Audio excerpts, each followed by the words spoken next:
Hello दोस्तों, आज मैं आपको सुनाने जा रहा हूँ रमा और मदन की प्रेम कहानी। एक बार की बात है, सोहनपुर गांव में रमा और मदन रहते थे। वह दोनों एक दूसरे से बहुत प्यार करते थे। वह एक झोपड़ी में रहने के बावजूद भी प्यार से रहते थे। उनके पास पैसों की बहुत कमी थी, जिसके कारण उन्हें 2 वक्त के खाने के लिए भी दिक्कत का सामना करना पड़ता था। मदन गांव के ही एक जमींदार के यहाँ खेतों में काम करता था, जिसके लिए उसको बहुत कम पैसे मिलते थे। रमा भी मदन के जाने के बाद जमींदार की पत्नी के यहाँ झाड़ू पोछे का काम करती थी। रमा के बाल बहुत ही काले और घने थे। रमा को यह बहुत इच्छा थी कि वह अपने बालों में एक चांदी का पिन लगाए, जिससे उसके बाल और भी खूबसूरत लगेंगे। मदन भी रमा की इस इच्छा को जानता है, लेकिन पैसों की तंगी के कारण वह कुछ भी नहीं कर पाता। जमींदार की पत्नी के बाल झड़ने के कारण बहुत ही कम बचे थे, लेकिन जब वह रमा के बालों को देखती तो उसे बहुत जलन होती थी।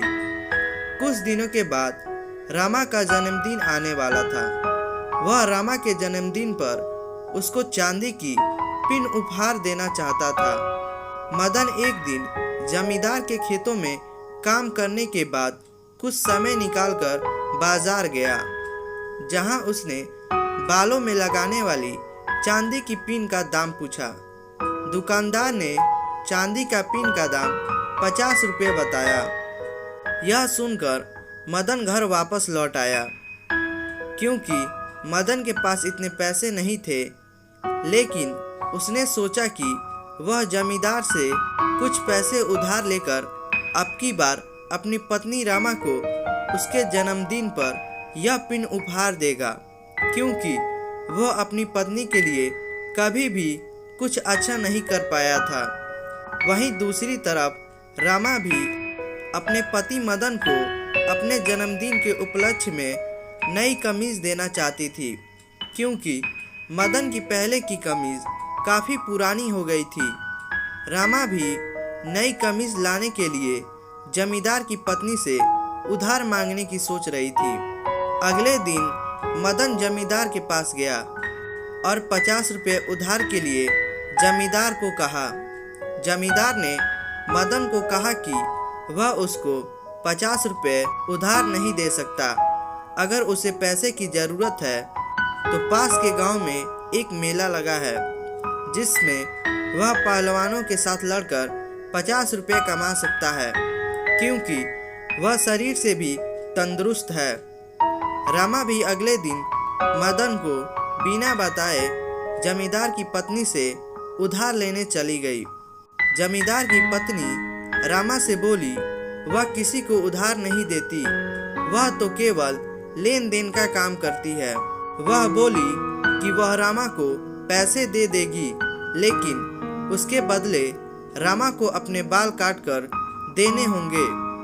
यह सुनकर एक बार तो रमा आश्चर्यचकित हो गई, लेकिन वह अपने पति मदन के लिए एक नई कमीज लेना चाहती थी। अब वह दिन भी आ गया जिस दिन रमा का जन्मदिन था।